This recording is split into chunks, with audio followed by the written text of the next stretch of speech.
जेनझीज बद्दल खास करून जेवढी गेल्या 1.5-2 महिन्यात चर्चा सुरू आहे, दिसताना एवढंच दिसतं की ते कॉन्टेंट क्रिएशन करणारे, स्टाईल मारणारे किंवा वेगवेगळ्या गाण्यांवर रील्स करणारे, क्लॉकेट, फोमो असे शब्द वापरणारे. ही फार संकुचित व्याख्या नाही वाटत का तुला जेनझीजची? म्हणजे मी खूप कॉमेंट्समध्ये पाहिलेलं आहे की ज्याच्यामध्ये खास करून ग्रामीण महाराष्ट्र किंवा ग्रामीण भारतातली मुलं सांगतात हे म्हणजे जेनझी नाहीये, जेनझीज ह्याच्या खूप पलीकडचे आहेत.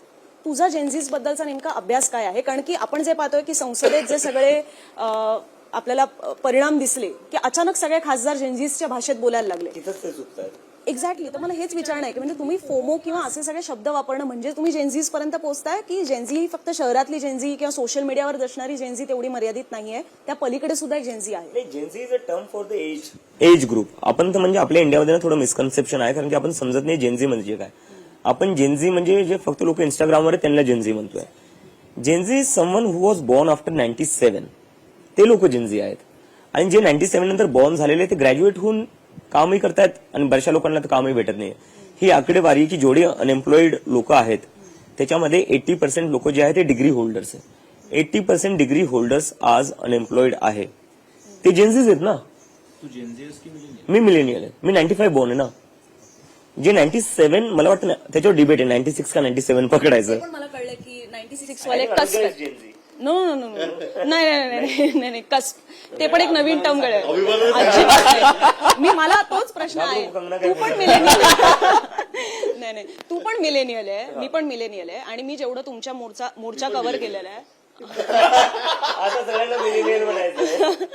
नो पॉइंट इज की मला परत तेच विचारायचं, जेनझीज म्हणजे जे आपल्याला लगेच संसदेत जे दिसायला लागले ना की ती भाषा बोलणारे, तुला काय वाटतं ग्रामीण महाराष्ट्र ग्रामीण भारतातला जेनझी हा नेमका काय विचार करतोय? त्यांची फक्त भाषा अडॅप्ट करणं म्हणजे आपण जेनझीच्या दृष्टीने सगळं करतोय असं आहे की ते जेनझीज ऍक्च्युअली काहीतरी वेगळे विचार करतोय? इव्हन ग्रामीण भागातले लोक तरुण जो आहे तो खूपच जास्त अवेअर आहे. That will I give it to them, कारण की त्यांचे लिव्ड एक्सपिरियन्सेस जे आहे ते खूप डिफरंट आहे यार. म्हणजे मी सांगत होतो ना, माझे जे भाऊ आहेत, माझे काकांची मुलं, माझ्या आत्याची मुले, म्हणजे इमिडिएट रिलेटिव्ह असं नाही म्हणून तर डिस्टंट, ते अजूनही शेतात काम करतात किंवा डेली वेज लेबरर म्हणून काम करतात. आता लोकांना वाटतं की मी युएसए ला शिकून आलोय त्यामुळे मी खूप मोठ्या खानदानातला असेल, तसं काही नाहीये.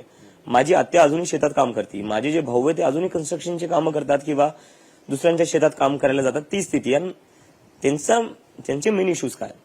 असं नाही की माझे भाऊ शिकलेले नाही, शिकलेले आहेत, ग्रॅज्युएशन झालेले आहे, पण नोकरी नाहीये. एक भाऊ माझा सिक्युरिटी गार्ड म्हणून बँकेत काम करतो 15,000वर. काय करणार बिचारा? 15,000 काय होतं? त्याच्या मागं त्याचे आई वडील आहेत, त्याच्या 3 बहिणी आहेत, सख्या बहिणी 3. 15,000 कुठून चालवणार तो? आता म्हणजे माझ्या भावांना जेव्हा मुली पाहायला जात होतो, पहिला प्रश्न मुलगा करतो काय? ग्रामीण भागाच्या मुलांची ही स्थिती आहे की मुलगा करतो काय. आणि मी मुली पाहायला जायचो माझ्या भावांसोबत, तेव्हा हाच प्रश्न असायचा, मुलगा करतो काय? उत्तर नाहीये.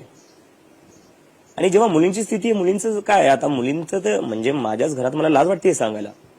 माझेच जे काका आहेत ते सगळ्या लोकांना काय करणार? मुलींना पुढे शिकू नाही शकत, पैसा नाही थोडा, आणि शिकले तरी बाहेर कुठं पाठवायची हिंमत नाहीये, त्यांना लग्न लावून द्यायचं.